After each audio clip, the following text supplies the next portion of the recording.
الرحمن الرحیم انا فتحنا لك فتحا مبینا لیغفر لك الله ما تقدم من ذنبك وما تأخر ويتم نعمته عليك ويهديك صراطا مستقيما وينصرك الله نصرا عزيزا صدق الله العظيم۔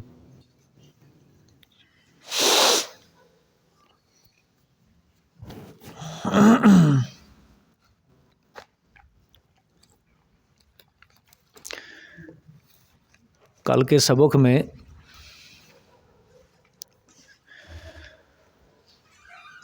صلح حدیبیہ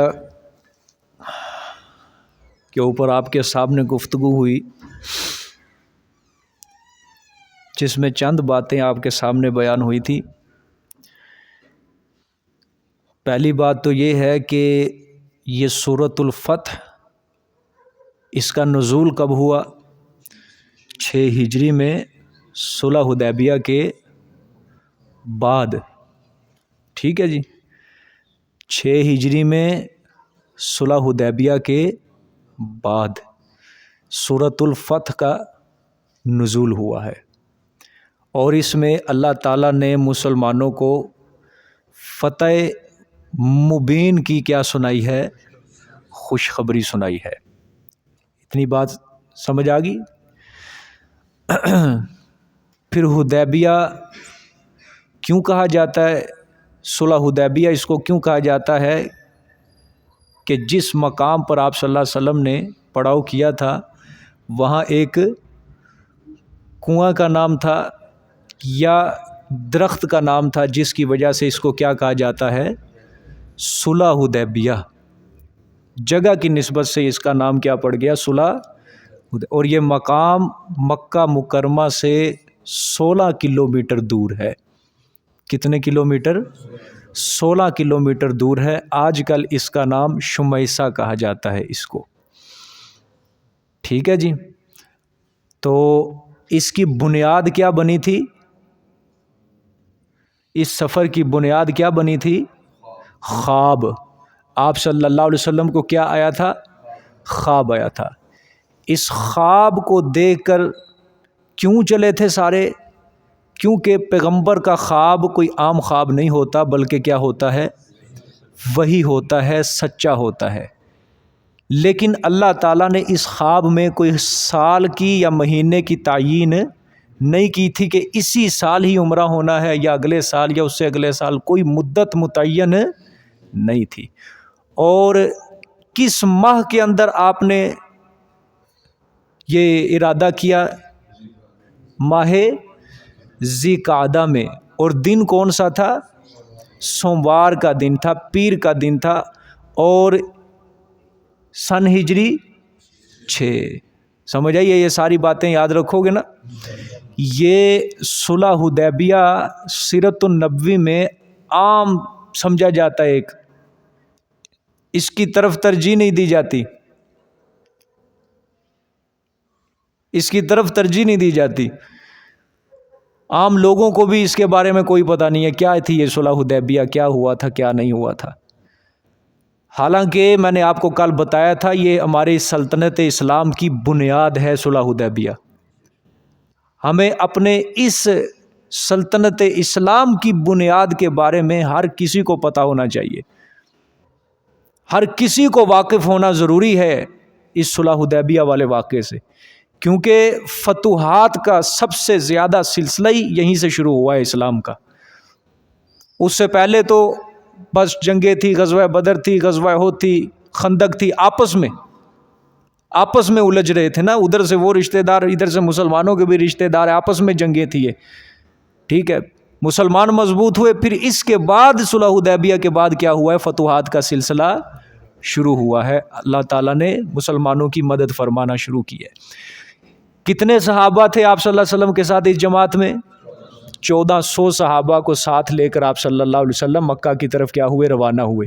ادھر سے جب مکہ والوں کو اطلاع ہوئی کہ آپ صلی اللہ علیہ وسلم اور ماں اپنے صاحب کے آپ ساتھ آ رہے ہیں، تو انہوں نے کس کو ہاں خالد بن ولید کی سرکردگی میں ایک جماعت بھیجی جس میں طائف کا قبیلہ ثقیف بھی شامل تھا اور ارد گرد جو دیہات تھے وہ بھی انہی کے ساتھ ہو لیے، اور ایک مقام بلدہ ہے وہاں بھی ایک کچھ آبادی ہے، تو اس مقام پر جا کے حضرت خالد بن ولید وہاں پہ جا کے رک گئے، اور آپ صلی اللہ علیہ وسلم کے رستے کو انہوں نے طریقہ کار کیا تھا کہ ہر پہاڑ کے اوپر اپنا ایک بندہ کھڑا کر دیا کہ جہاں تک آپ صلی اللہ علیہ وسلم پہنچ چکے تھے ادھر سے لے کر وہ مقام بلدہ تک جہاں پر ان کفار نے پڑاؤ کیا تھا، تاکہ ہر پہاڑ سے خبر دیتے ان کے قدم قدم کی مسلمانوں کی خبر ان تک پہنچتی رہے۔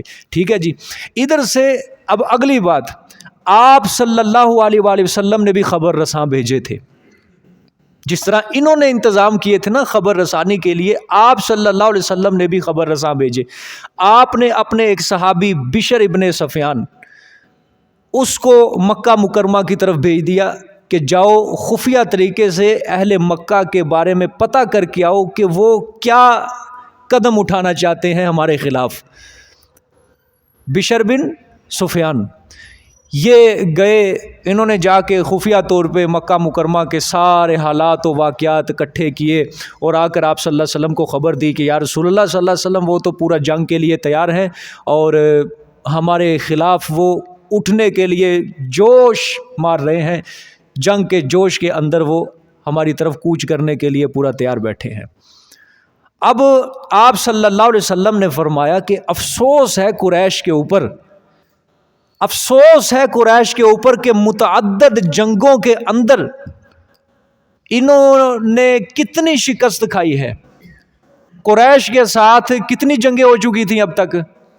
3۔ پہلی جنگ بدر ہے، دوسری جنگ احد ہے، تیسری جنگ خندق ہے، اگرچہ اس میں بعض دوسرے قبائل، لیکن وہ ساری سرکردگی انہی کی تھی قریشیوں کی خندق کے اندر بھی۔ آپ صلی اللہ علیہ وسلم نے فرمایا افسوس ہے ان کے اوپر کہ کتنی جنگوں کے اندر یہ کمزوریاں دکھا چکے ہیں، پھر بھی وہ جنگ سے باز نہیں آتے قریشی۔ اللہ اکبر۔ تو آپ صلی اللہ علیہ وسلم نے اس موقع پہ فرمایا کہ قریش کے لیے یہ اچھا موقع تھا کہ وہ مجھے اور دوسرے قبائل کو آزاد چھوڑ دیتے۔ اب دیکھو یہ بات آپ نے سمجھنی ہے جو اس موقع پر آپ صلی اللہ علیہ وسلم نے اپنی زبان مقدس سے بیان کی قریشیوں کے بارے میں، کہ قریش پر افسوس ہے کہ کتنی جنگوں کے اندر انہوں نے مارے کھائیں، شکست کھائیں، لیکن ابھی بھی وہ جنگ سے باز نہیں آ رہے۔ اور یہ موقع قریش کے لیے بہت اچھا تھا کہ اگر وہ چاہتے ہمیں اور عرب کے جو دوسرے قبائل ہیں ان سب کو آزاد چھوڑ دیتے اور خود درمیان سے نکل جاتے، عرب کے جتنے بھی دوسرے قبائل تھے ان کو اور ہمیں مسلمانوں کو کیا کر دیتے؟ آزاد چھوڑ دیتے۔ پھر یا تو عرب کے قبائل ہمارے اوپر کیا آ جاتے؟ غالب آ جاتے، ہماری جنگیں ہوتی عرب کے قبائل کے درمیان اور ان کے درمیان، ہم کیا وہ کیا آ جاتے عرب کے قبائل غالب آ جاتے، ہم مغلوب ہو جاتے۔ تو قریش کی دلی جو تمنا تھی کیا ہو جاتی؟ پوری ہو جاتی کہ ہمیں ہرانا چاہتے، ہمیں مغلوب کرنا چاہتے، تو بیٹھے بیٹھے ان کو اپنے گھر میں مراد پوری ہو جائے گی، کوئی جنگ بھی نہیں کرنی پڑے گی، کوئی ان کو سرمایہ نہیں لگانا پڑے گا، کوئی ہتھیار نہیں لینے پڑیں گے، بیٹھے بیٹھے گھر میں مراد پوری ہو جائے گی، ہم مغلوب ہو گئے اور عرب کے دوسرے قبائل ہم پر غالب آ گئے۔ یا اگر میں ان کے اوپر غالب آ گیا عرب کے قبائل کے اوپر، تو پھر قریشیوں کو اختیار ہے، یا تو قریشی اسلام قبول کر لیں یا پھر جنگ کا ارادہ کر لیں، لیکن اس وقت تک جب یہ عرب کے قبائل کو اور مجھے آزاد چھوڑ دیں گے، ہمیں آزاد چھوڑ دیں گے، اس وقت تک قریشیوں کو کتنی مدت مل جائے گی؟ 2 سال، 3 سال، 4 سال، تو اپنی جنگ کی تیاری کریں، اس وقت تک یہ کافی مضبوط ہو جائیں گے، وقت بھی مل جائے گا، اچھا خاصا ان کو طاقت قوت مل جائے گی۔ تو آپ صلی اللہ علیہ وسلم نے اس موقع پر یہ بات کہی تھی۔ اب یہ واقعی بڑی عقل کے اوپر مبنی بات کہی آپ صلی اللہ علیہ وسلم نے، ٹھیک ہے کہ نہیں؟ کہ اگر عرب کے قبائل میرے اوپر غالب آ گئے، ٹھیک ہے، تو پھر ان کو بیٹھے بٹھائے مراد مل جائے گی، اور اگر میں غالب آ گیا پھر بھی قریشیوں کو اختیار ہے، یا اسلام قبول کر لیں یا جنگ کے ارادے سے نکلیں، لیکن اس وقت تک ان کو اچھا خاصا کیا مل جائے گا؟ وقت مل جائے گا، ٹھیک ہے۔ آپ صلی اللہ علیہ وسلم نے فرمایا معلوم نہیں کہ قریش اپنے آپ کو کیا سمجھ رہے ہیں، ٹھیک ہے۔ تو آپ صلی اللہ علیہ وسلم نے اس موقع پہ اب کیا بات کہی، ذرا غور سے سننا، ہمارے لیے لمحہ فکریہ ہے۔ آپ نے فرمایا قسم ہے مجھے اللہ کی کہ میں اس حکم پر، جس حکم کے ساتھ اللہ تعالیٰ نے مجھے مبعوث کیا ہے، میں ہمیشہ ان کافروں کے خلاف جہاد کرتا رہوں گا، اگرچہ جہاد کے اندر میری گردن تنہائی کیوں نہ رہ جائے،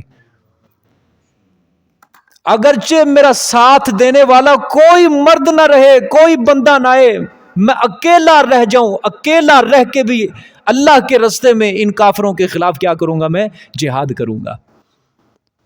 میرا پیغمبر کوئی کمزور پیغمبر نہیں تھا، بہادر پیغمبر تھا، دلیر پیغمبر تھا، طاقت والا تھا، جذبے والا تھا، قوت والا تھا۔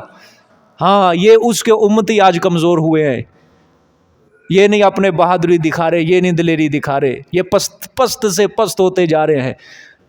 میں نے آپ کو کہا تھا نا کہ آپ صلی اللہ علیہ وسلم کا لقب ہے الملاحم النبی، کہ جنگوں والا نبی، لڑنے والا نبی، یہ آپ صلی اللہ علیہ وسلم کا لقب۔ اور یہ قول جو آپ صلی اللہ علیہ وسلم نے صلح حدیبیہ کے موقع پر کہا کہ مجھے قسم ہے جس مسئلہ کے ساتھ میں یہاں اللہ نے مجھے مبعوث کیا ہے، مجھے اس ذات کی قسم ہے کہ میں ان کافروں کے خلاف جہاد کرتا رہوں گا، اگرچہ میں تنہائی کیوں نہ رہ جاؤں۔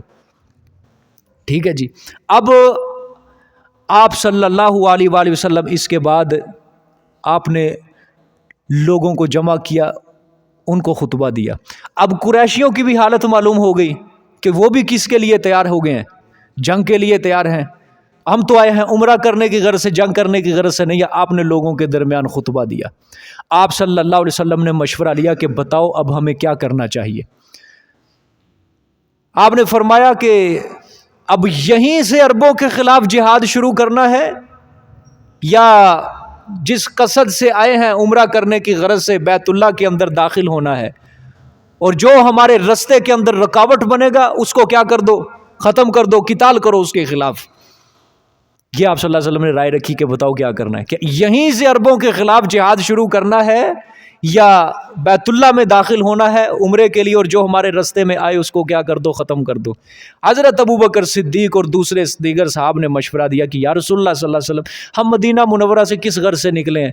عمرہ کرنے کی غرض سے، ہمارا قصد یہی ہے، ہم اسی کے اوپر رہتے ہیں۔ ہاں، جو ہمارا رستہ روکے گا اس کے خلاف ہم کیا کریں گے، قتال کریں گے، اس کے خلاف ہم لڑیں گے۔ ٹھیک ہے کہ نہیں؟ تو اس کے بعد پھر اسی مجمع میں سے حضرت مقداد بن اسود رضی اللہ تعالیٰ عنہ، مہاجر صحابی تھے یہ بھی، اور یہ اٹھے مجمع میں سے، انہوں نے کہا یا رسول اللہ صلی اللہ علیہ وسلم، ہم بنی اسرائیل کی طرح نہیں ہیں جنہوں نے حضرت موسیٰ علیہ السلام کو کہا تھا کہ اذهب انت وربک فقاتلا انا ہاہنا قاعدون، کہ جائیے آپ کا اور آپ کا رب جا کے لڑیے، ہم تو یہی بیٹھے ہیں۔ یا رسول اللہ صلی اللہ علیہ وسلم، 7 سمندر پار ہو جانے کا بھی حکم دے گیا، ہم اس کے لیے بھی تیار ہیں آپ کے ساتھ، ہم نہیں آپ کو دغا بازی کریں گے، لڑیں گے ہم کفار کے ساتھ۔ بات سمجھ میں آ گئی ہے؟ خیر، یہ سارے حال حوال معلوم ہوئے۔ جب آپ قریب پہنچے نا، تو خالد بن ولید اور ان کے ساتھی جتنے بھی تھے، آپ صلی اللہ علیہ وسلم مکہ کے قریب جب پہنچے، حدیبیہ کے قریب پہنچے جب، تو خالد بن ولید اور یہ انہوں نے اپنی صفوں کو کیا کر لیا، مضبوط کر لیا لڑنے کے لیے۔ یہ فل تیار تھے، یہ پوری صف باندھ لی انہوں نے آپ صلی اللہ علیہ وسلم کا راستہ روکنے کے لیے۔ تو ادھر سے آپ صلی اللہ علیہ وسلم نے، ایک صحابی تھے آپ کے عباد بن بشر رضی اللہ تعالیٰ عنہ، ان کو ایک دستہ دے کر، یعنی کچھ افراد ان کی سرکردگی میں آپ نے خالد بن ولید کے سامنے کھڑے کر دیے۔ سامنے سے مراد کہ بالکل قریب نہیں بلکہ دور تھوڑا کر کے ان کا راستہ روکنے کے لیے، کہ اگر جنگ کا موقع بن جائے، سما بن جائے، تو تم نے ان کے ساتھ کیا کرنا ہے، جہاد کرنا ہے، لڑنا ہے تم نے ان کے ساتھ۔ سمجھ آ گئی کہ نہیں؟ تو اب یہ بالمقابل دونوں صفیں کھڑی ہیں۔ آپ صلی اللہ علیہ وسلم کے جو جس کو امیر بنایا تھا جہاد کا، عباد بن بشر، اس کی سرکردگی میں مسلمانوں کی صفیں کھڑی ہیں، اور ادھر سے خالد بن ولید ہے، ادھر کفار کی صفیں کھڑی ہیں۔ یہ بالمقابل دونوں صفیں لڑنے کے لیے فل تیار ہیں۔ اللہ کا کرنا ایسا ہوا، ظہر کا وقت آ گیا، نماز کا وقت آ گیا، حضرت بلال رضی اللہ تعالیٰ عنہ نے پھر اذان دی، تو آپ صلی اللہ علیہ وآلہ وسلم نے اپنے صحابہ اکرام کو سب کو نماز با جماعت ادا کی سب نے۔ تو خالد بن ولید اور اس کے سپاہی سارے دیکھتے رہے یہ منظر۔ تو اب خالد بن ولید نے کہا کہ ہم نے بڑا اچھا موقع ضائع کر دیا۔ کیا کہا؟ بڑا اچھا موقع ہم نے ضائع کر دیا۔ اگر ہم چاہتے جب یہ نماز پڑھ رہے تھے تو نماز کی حالت میں ان کے اوپر کیا کر دیتے، حملہ کر دیتے، ٹھیک ہے، اتنا خون ریزی بھی نہیں ہونی تھی، ہمارے بندے بھی بچ جانے تھے اور ان کا صفایا ہو جانا تھا. لیکن خالد بن ولید نے کہا صبر کرو، اگلی نماز کا وقت بھی آ رہا ہے ان کا، پھر حملہ کریں گے ان کے اوپر. عصر کی نماز کا وقت آنے والا تھا، اللہ کا کرنا ایسا ہوا، حضرت جبرائیل علیہ السلام فوراً آئے. جبرائیل علیہ السلام صلاۃ الخوف کے احکامات لے کر نازل ہو گئے. صلاۃ الخوف کا پتہ ہے، جو جنگ کے اندر نماز پڑھی جاتی ہے کہ دو صفیں ہوں گی، دو جماعتیں مسلمانوں کی، پہلے ایک نماز ایک رکعت پڑھے گی، دوسری دشمن کا مقابلہ کرے گی، پھر جب ان کی رکعت پوری ہوگی وہ نکلیں گے دشمن کا مقابلہ، پھر دوسری جماعت آئے گی وہ اپنی پہلی رکعت کیا کرے گی، ادا کرے گی. صلاۃ الخوف کے احکام ابھی تک نازل نہیں ہوئے تھے. اس موقع پر آ کر حضرت جبرائیل نے صلاۃ الخوف کے احکامات آپ صلی اللہ علیہ وسلم کو دیے کہ اے اللہ کے رسول، یہ اللہ کی طرف سے نماز کا جنگ کے دوران یہ ایک نیا طریقہ ہے، اس کے اوپر آپ عمل کریں. اور نیز کفار کے جتنے بھی منصوبے تھے سب سے آ کے خبردار کر دیا حضرت جبرائیل علیہ السلام نے. ٹھیک ہے جی. لیکن جب آپ حدیبیہ کے قریب پہنچے تھے نا، حدیبیہ کے قریب پہنچے، آپ کی اونٹنی جو تھی قصوہ، اس کا اگلا پاؤں جو ہوتا ہے دستی، وہ پھسل گیا، اونٹنی وہیں پہ بیٹھ گئی. صحابہ نے بڑا اٹھایا اس اونٹنی کو، لیکن اٹھتی ہی نہیں ہے. لوگوں نے کہنا شروع کر دیا، او قصوہ بگڑ گئی، قصوہ بگڑ گئی، قصوہ بگڑ گئی. آپ صلی اللہ علیہ وسلم نے فرمایا کہ اس کا قصور نہیں ہے، یہ قصوہ نہیں بگڑی اور نہ ہی اس اونٹنی کی ایسی عادت ہے، بلکہ اس کو تو اس ذات نے روکا ہے جس ذات نے اصحاب فیل کو روکا تھا، وہ ہاتھی والوں کو، ابرا کو روکا تھا، اسی ذات نے اس اونٹنی کو روک دیا ہے. یہ جب اونٹنی بیٹھی نا، غالباً یہیں سے آپ صلی اللہ علیہ وسلم کو معلوم ہو چکا تھا کہ وہ جو خواب آیا ہے نا مجھے، وہ اس کی تعبیر اب پوری نہیں ہوگی. شاید آپ صلی اللہ علیہ وسلم کو معلوم ہو گیا، ایک اللہ کی طرف سے یہ اشارہ تھا، کیونکہ آپ صلی اللہ علیہ وآلہ وسلم نے یہی فرمایا کہ یہ اونٹنی جو ہے یہ اللہ کی طرف سے مامور ہے. اور یہ وہی اونٹنی میں نے کل آپ کو کہا تھا نا، ہجرت اسی پہ کی تھی، مدینہ منورہ داخل ہوئے. سب لوگوں نے کہا تھا مدینہ منورہ میں ہجرت کے وقت بھی کہ یا رسول اللہ آپ ہمارے ہاں تشریف لائے، ہمارے ہاں تشریف لائے، ہمارے ہاں تشریف لائے. آپ نے فرمایا میرا رستہ چھوڑ دو، یہ اونٹنی جہاں پہ بیٹھ جائے گی اسی کے گھر میں قیام کروں گا، اور یہ اونٹنی جو ہے اللہ کی طرف سے مامور ہے. اس موقع پر بھی آپ صلی اللہ علیہ وسلم نے یہی فرمایا کہ اس کو اسی ذات نے روکا ہے جس نے ہاتھی والوں کو روک دیا تھا. ٹھیک ہے. آپ نے یہ دیکھ کر فرمایا کہ قسم ہے اس ذات کی جس کے قبضہ قدرت میں محمد صلی اللہ علیہ وسلم کی جان ہے، آج کے دن قریش مجھ سے جو بھی بات کریں گے جس میں احکام الہیہ کی تعظیم کی بات ہوگی، میں اس کو ضرور ماننے کے لیے تیار ہوں، مجھ سے بات کریں. پھر آپ نے اونٹنی پر یہ آواز لگائی تو اونٹنی فوراً کھڑی ہو گئی. اب دیکھو بدل گیا نا سما، ایک رخ پورا کیا ہو گیا، پلٹ گیا. اونٹنی بیٹھی نا، پہلے دیکھو صلح کا ارادہ نہیں ہے، صلح کی بات بھی نہیں ہے، پہلے یہی چل رہا ہے کہ جو ہمارے رستے میں آ گیا کاٹ دے جائیں گے، عمرہ کرنا ہے.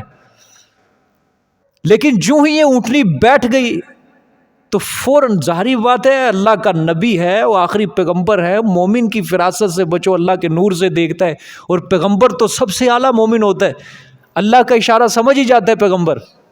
اور جب یہ اونٹنی بیٹھی تو پتہ چل گیا کہ ظاہری بات ہے کوئی گڑبڑ ہے، یہ اللہ کی طرف سے یہ اونٹنی بیٹھی ہے اور یہ اٹھ بھی نہیں رہی لوگوں کے کہنے سے. تو فوراً کہا کہ قسم ہے اس ذات کی جس کے قبضہ میں محمد صلی اللہ علیہ وسلم کی جان ہے، آج کے دن قریش مجھ سے جو بھی بات کریں گے جس میں احکام الہیہ کی تعظیم ہوگی میں ضرور مانوں گا. پھر آپ نے جب یہ بات کہی نا، اونٹنی پھر کھڑی ہوئی. ٹھیک ہے کہ نہیں؟ اب اتنی بات سمجھ آئی ہے یہ واقعے کی کڑی.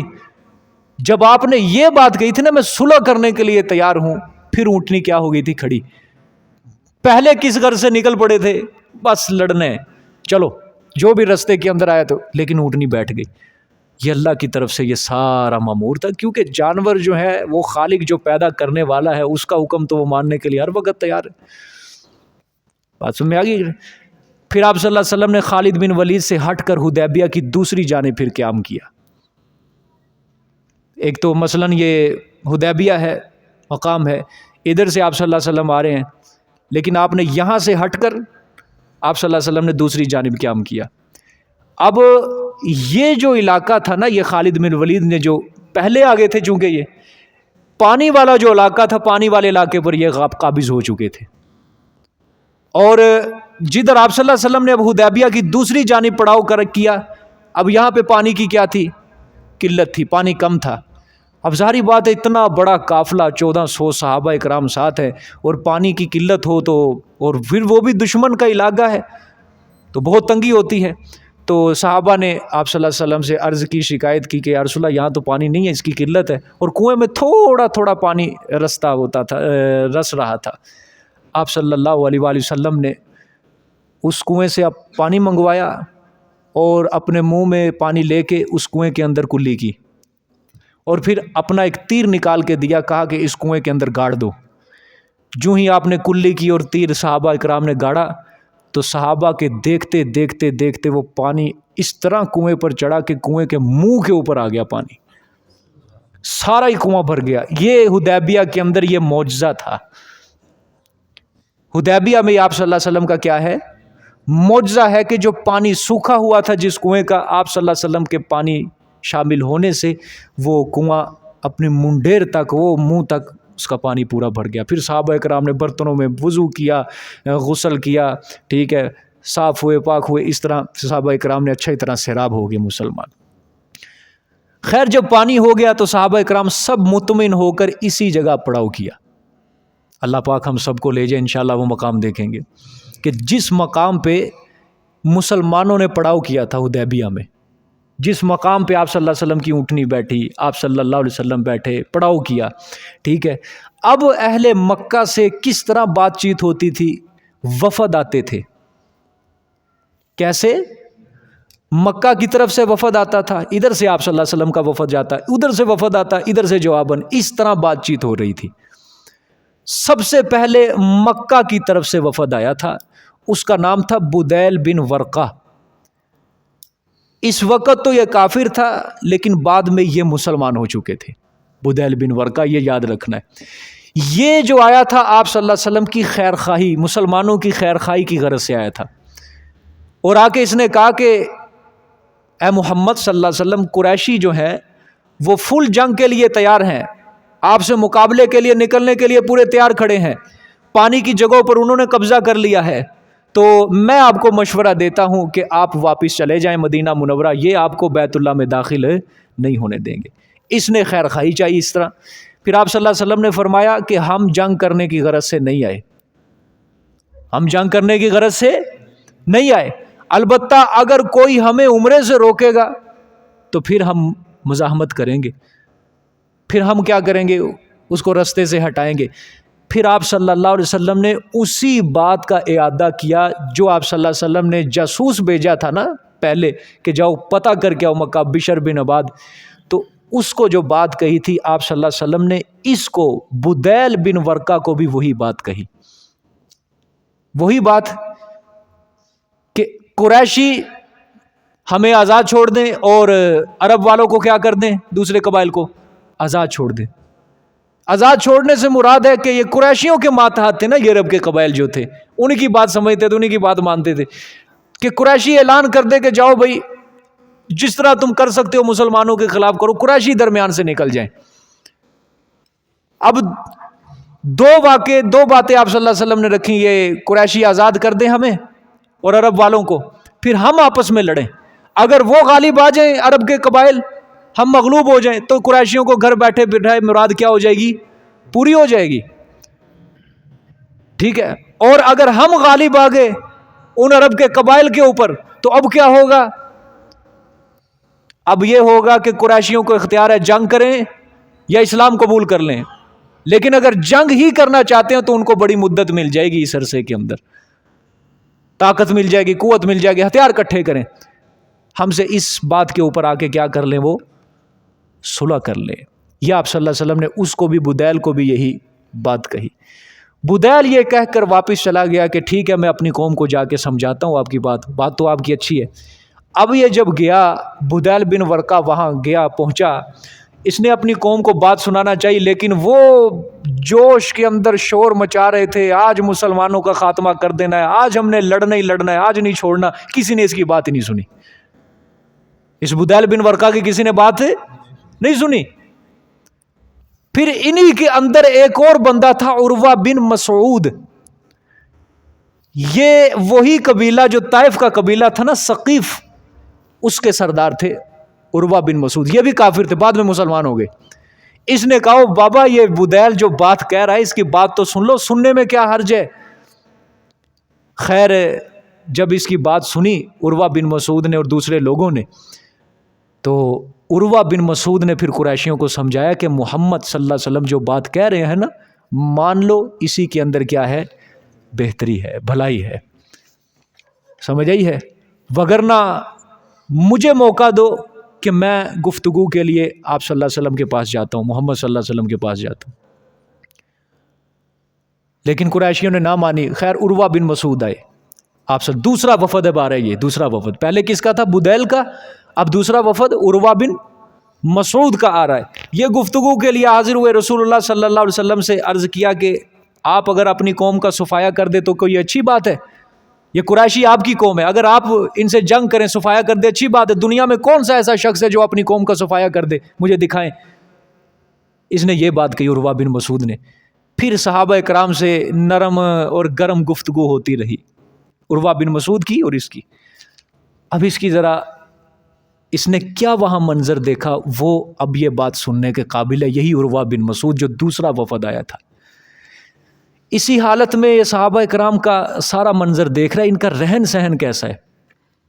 ٹھیک ہے. اسی حال میں اس نے صحابہ کے حالات کا مشاہدہ کیا کہ آپ صلی اللہ علیہ وسلم نے زمین پہ تھوک پھینکا. صحابہ کرام نے فوراً آپ صلی اللہ علیہ وسلم کا تھوک پکڑا، اور کوئی ہاتھوں کو مل رہا ہے اور کوئی اپنے چہرے پہ مل رہا ہے. پھر آپ صلی اللہ علیہ وسلم نے وضو کے لیے پانی منگایا، اور جو پانی مستعمل ہے، جس سے وضو ہو چکا ہے، جو آپ کے جسم سے مس ہو کر پانی نیچے گر رہا ہے، برتن کے اندر گر رہا ہے، صحابہ کرام اس کے پیچھے لڑ رہے ہیں. کوئی ادھر کھینچ رہے، کوئی ادھر، کوئی اپنے ہاتھوں کو جسم کو مل رہا ہے، کوئی اپنے چہرے پہ مل رہا ہے. سمجھ رہی ہے؟ پھر آپ صلی اللہ علیہ وسلم جب گفتگو کرتے ہیں صحابہ کرام سے، فوراً سارے صحابہ چپ ہو جاتے ہیں، خاموش ہو جاتے ہیں. اگر آپ صلی اللہ علیہ وسلم اونچی آواز سے بات کرتے ہیں، سارے صحابہ کی بات، لہجہ جو ہوتا ہے بات کرنے کا، سب کا پست ہو جاتا ہے. اس نے یہ حالات کا مشاہدہ کیا، یہ بڑا متاثر ہوا. اس نے فوراً جا کے قریشی سرداروں سے یہ حال بیان کیا، اور اس نے کہا کہ میں بڑے بڑے شاہی درباروں کے اندر گیا، میں نے کیسر کا دربار بھی دیکھا، میں نے کسرا کا دربار بھی دیکھا، میں نے نجاشی کا دربار بھی دیکھا، لیکن خدا کی قسم میں نے کوئی بادشاہ ایسا نہیں دیکھا جس کی قوم اس کے اوپر اس طرح فدا ہو جس طرح محمد کے اصحاب اس کے اوپر فدا ہیں. ہے کوئی بادشاہ اس طرح کہ اس کا تھوک اس کی قوم اس کے تھوک پیچھے لڑے؟ ہے کوئی دنیا کے اندر ایسا بادشاہ گزرا کہ جس کے مستعمل پانی کے پیچھے لوگ لڑتے ہیں کہ اس کو برکت والا سمجھ کے اپنے چہروں کے اوپر مل رہے ہیں؟ کوئی ایسا بادشاہ نہیں گزرا. اور آپ صلی اللہ علیہ وسلم بادشاہ تھوڑی تھے، وہ تو اللہ کے نبی تھے، پیغمبر تھے. وہ تو تن کے اوپر حکومت کرنے تھوڑی آئے تھے، وہ تو من کے اوپر حکومت کرنے آئے تھے. جسم کے اوپر حکومت نہیں کی آپ صلی اللہ علیہ وسلم نے، لوگوں کے دلوں کے اندر محبت ڈالی ہے، لوگوں کے دلوں کے اوپر حکومت کی ہے کہ اپنوں نے بھی مانا ہے، پرایوں نے بھی، غیروں نے بھی مانا ہے. اس نے جا کر یہ حال سارا قریشیوں کو بتایا. ٹھیک ہے. اور اس نے یہی کہا کہ محمد صلی اللہ علیہ وسلم جو بات کہہ رہے ہیں نا وہ صحیح ہے، اس کو کیا کر لو، مان لو. لیکن قریشیوں نے عروہ بن مسعود کی بھی نہیں مانی بات. اس نے اپنی قوم کو پکڑا، واپس چلا گیا. ظاہری بات ہے قبائلی زندگی، اس نے کہا نہیں مانی میری بات، جاؤ، میں اپنی قوم کو مروانا نہیں چاہتا یہاں پہ. اس نے پکڑا اپنے قبیلہ لوگوں کو پکڑا، یہ واپس چلا گیا. اس کے بعد پھر ایک اور بندہ آیا، نام مجھے یاد نہیں ہے غالباً. اس نے آگے دیکھا مسلمانوں کے حالات کو. جب اس نے دیکھا کہ یہاں پہ ہدی کے جانور ہیں، سب نے احرام باندھے ہوئے ہیں، اس نے جا کے پھر قریشیوں کو سمجھایا کہ خدا کا خوف کرو، وہ عمرے کی غرض سے آئے ہیں، وہ لڑنے کے لیے نہیں آئے. اس کے پاس قربانی کے جانور ہیں، احرام ہے، وہ کہاں لڑنے کے لیے آئے ہیں؟ تم نے ایسے جنگ کا سما بنا رکھا ہے. قریشیوں نے اس کی بھی بات بھی نہیں مانی. اس نے بھی اپنا قبیلہ پکڑا، وہ بھی نکل گیا. ظاہری بات ہے ایک یہ خام خواہ جنگ کرنا چاہتے تھے جس میں اپنے لوگوں کو مروا رہے ہیں. ایک اور بندہ آیا تھا, اس کی بھی نہیں مانی, اس نے بھی قریشیوں کو سمجھایا, وہ بھی اپنی قوم کو لیا, وہ بھی واپس چلا گیا. اس طرح یہ کام چلتا رہا. بات میں یہ اب کس کی طرف سے وفد ہے؟ قریشیوں کی طرف سے آئے. سارا حال پتا چل گیا کہ یہ جنگ کی غرض سے نہیں آئے. انہوں نے جا کے سمجھایا بھی لیکن وہ نہیں مانے. یہ عروہ بن مسعود ہے نا, جو عروہ بن مسعود, یہ حضرت عبداللہ بن مسعود کے بھائی ہیں. یہ بات سمجھ میں آئی؟ عبداللہ بن مسعود کا تو پتہ ہے نا, یہ ان کے بھائی ہیں عروہ بن مسعود. اور طائف کا جو قبیلہ تھا, قبیلہ بنو ثقیف, اس کے سردار تھے عبداللہ بن مسعود, یہ عروہ بن مسعود.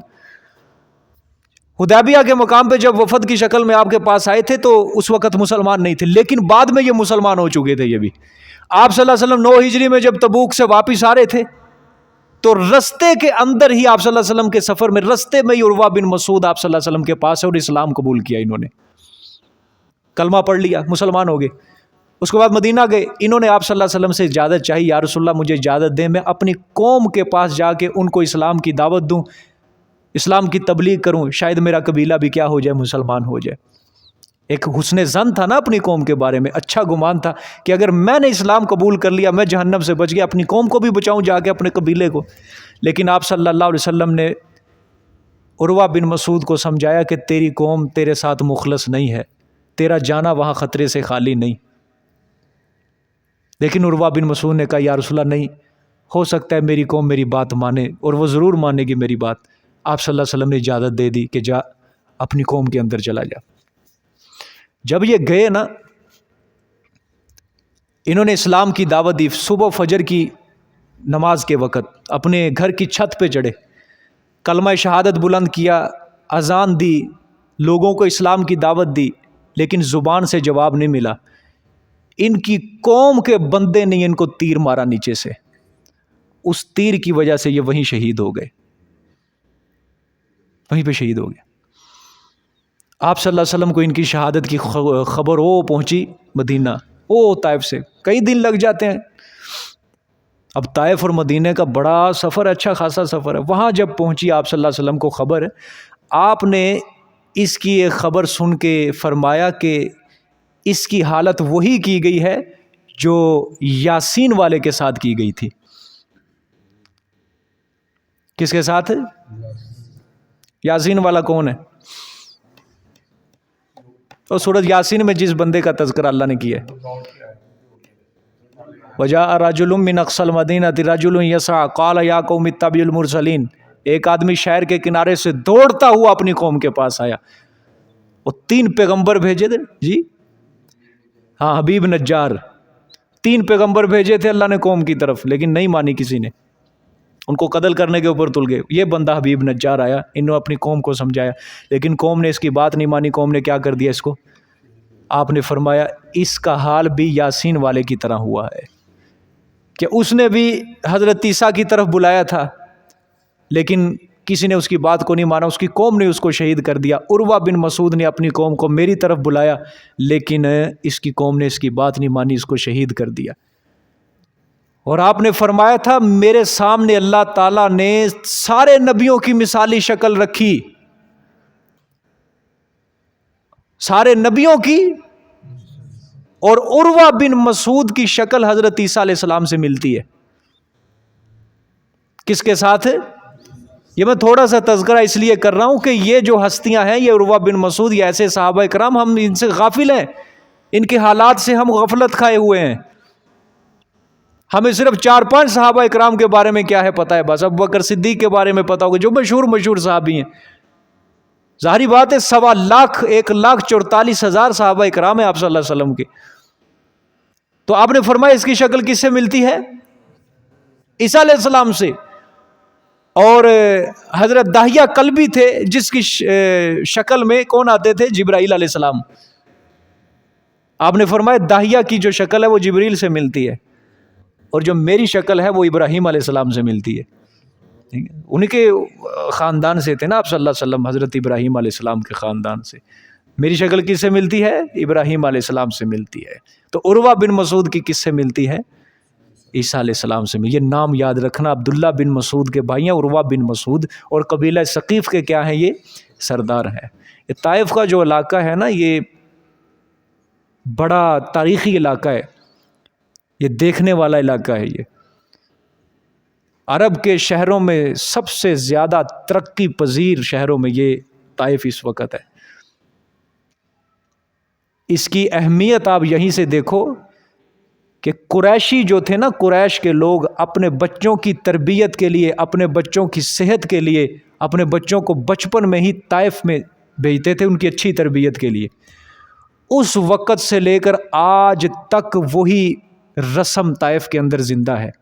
آج بھی عرب کے لوگ اپنے بچوں کی اچھی تربیت کے لیے, ان کی صحت کے لیے اور ان کو اچھا طاقتور بنانے کے لیے طائف کے اندر وہ بچوں کو بھیجتے ہیں.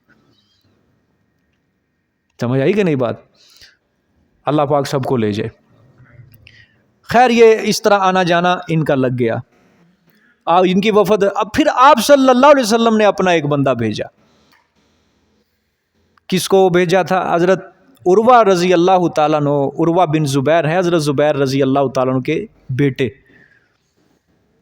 ان کو بھیجا. یہ روایت کرتے ہیں کہ آپ نے حدیبیہ میں قیام فرمایا تو قریشیوں کے بارے میں پتہ چلا, تو پھر آپ نے ارادہ کیا کہ ان کے پاس میں اپنا سفیر بھیجوں کوئی, اور وہ سفیر میری طرف سے جا کے ان کو یہ پیغام دے. وہی پیغام جو پہلے میں بیان کر چکا ہوں کہ اس طرح اس بات کے اوپر کیا کر لو, صلح کر لو, ہم عمرہ کرنے کی غرض سے آئے ہیں, ہمیں کیا کرنے دو, عمرہ کرنے دو. اس کام کے لیے سب سے پہلے آپ صلی اللہ علیہ وسلم نے حضرت عمر کا نام لیا. کس کا نام لیا؟ حضرت عمر کو بلایا.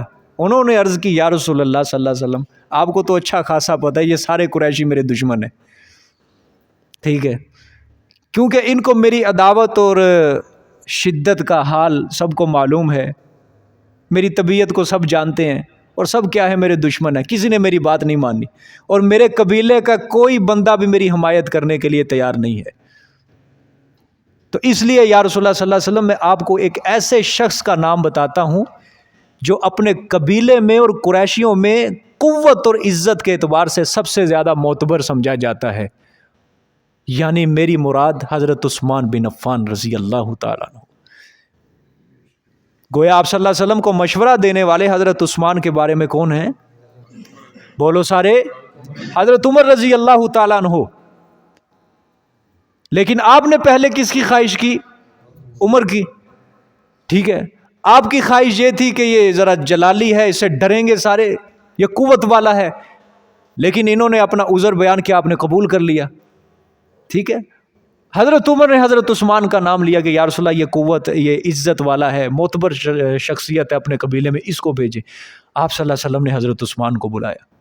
حضرت عثمان رضی اللہ تعالیٰ کو سفیر بنا کر بھیج دیا, اور ساتھ پھر یہ بھی فرمایا کہ جو مکہ مکرمہ میں ضعیف مسلمان ہیں نا, ہمارے کمزور مرد ہیں, عورتیں ہیں, جو ہجرت نہیں کر سکے, جو مشکل حالات کے اندر وہاں پھنسے ہوئے ہیں, ان کو جا کے تسلی دینا کہ پریشان نہ ہو, ان قریب مکہ فتح ہوگا اور تمہیں سب کو آزادی ملے گی, پریشان نہ ہو کوئی بھی.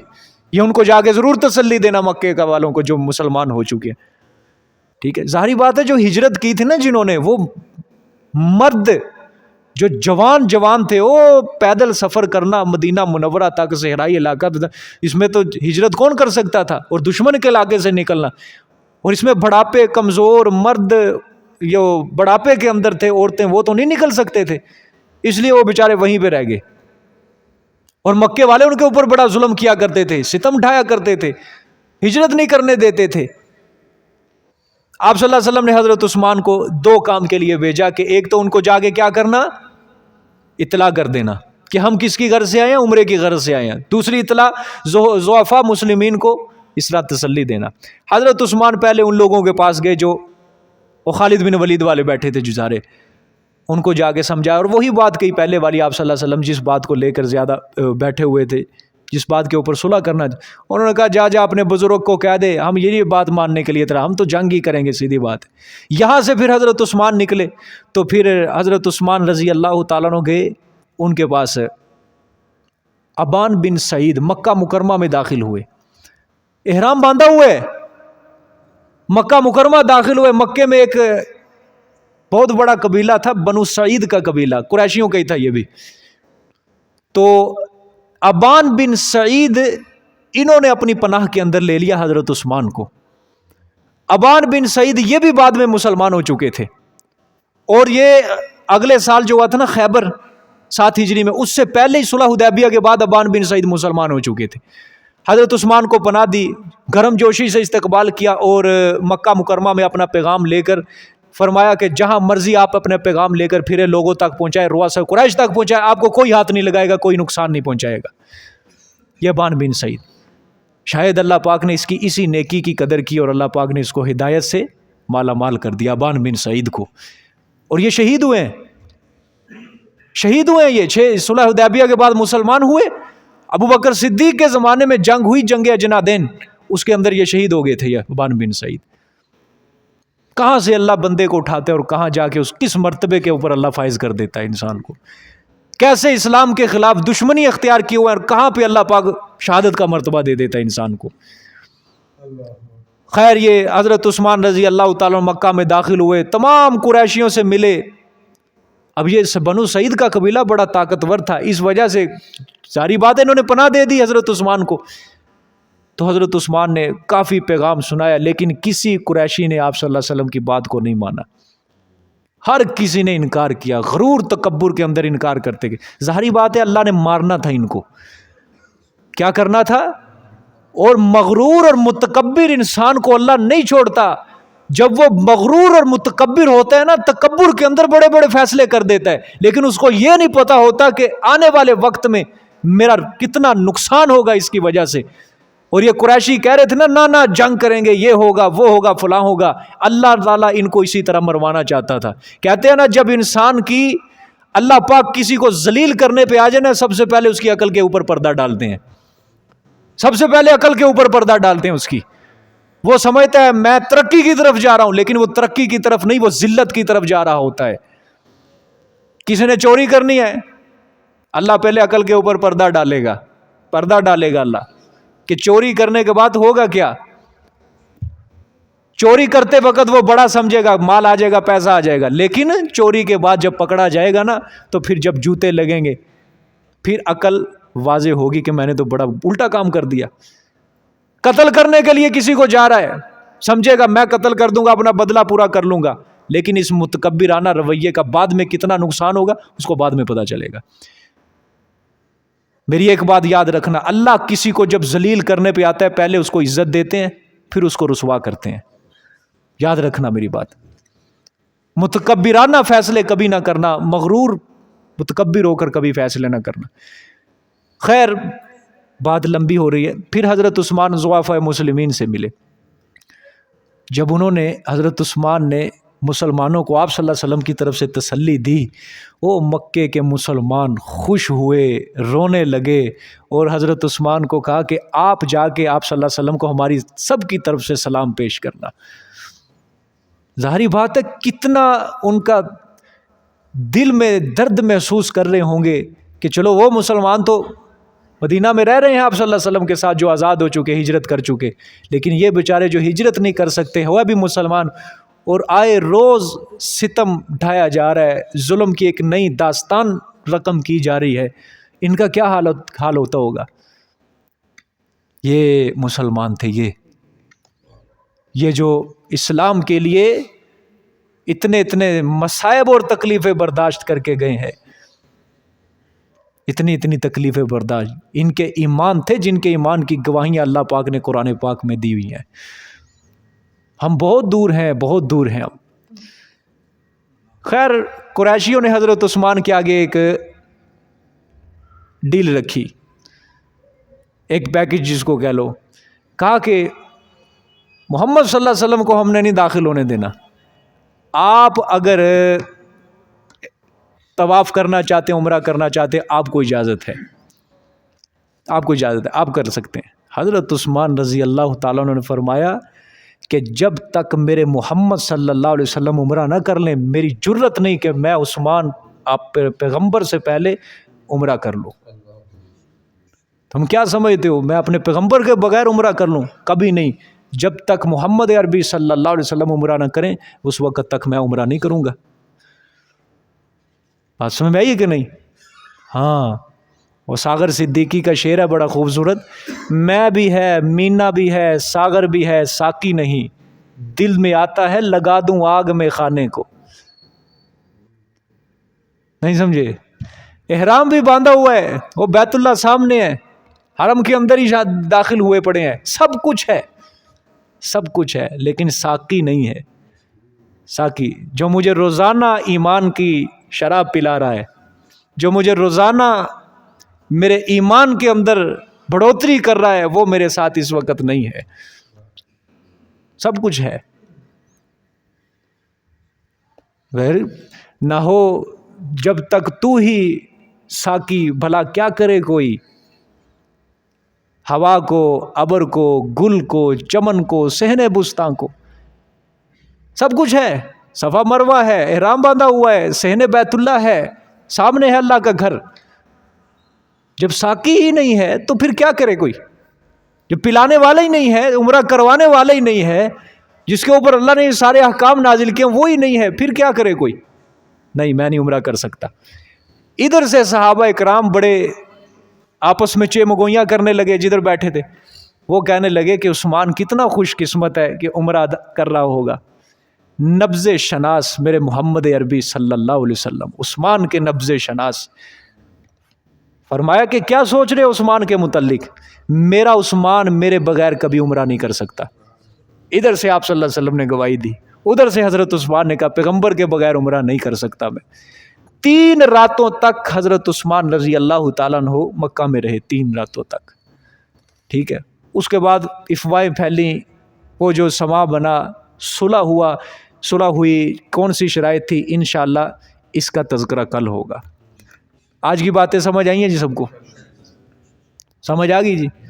یہ ایک ایک کڑی آپ کے لیے سمجھنی ضروری ہے، کس لیے میں کہہ رہا ہوں یہ صورت نہیں سمجھ آئے گی. ویسے میں ابھی شروع کر دیتا ہوں، یہ تشریح کروں گا میں ابھی، لیکن کوئی چیز نہیں سمجھ آئے گی کیا چل رہا ہے کیا نہیں. یہ الجبرا ہے، یہ اور ریاضی میں ہوتا ہے نا الجبرا، یہ قرآن پاک کا الجبرا ہے. یہ کوئی نہیں سمجھ آئے گی بات جب تک پورا واقعہ ذہن کے اندر نہیں ہوگا. برکت کے لیے ایک آیت کا ترجمہ کر دیتا ہوں جی. دیکھیں، انا فتحنا لک فتحا مبینا، بے شک ہم نے فتح دی واسطے آپ کے فتح مبین. ٹھیک ہے، ہم آپ کو خوشخبری دیتے ہیں واضح فتح کی. فتح سے مراد یہ جو صلح ہو چکی تھی، بس یہ کیا ہے؟ فتح ہی ہے آپ کے لیے، یعنی سلطنت کی بنیاد اب رکھی گئی ہے میرے پیغمبر. سمجھ آ گئی؟ جزاک اللہ جی، صدق اللہ العظیم.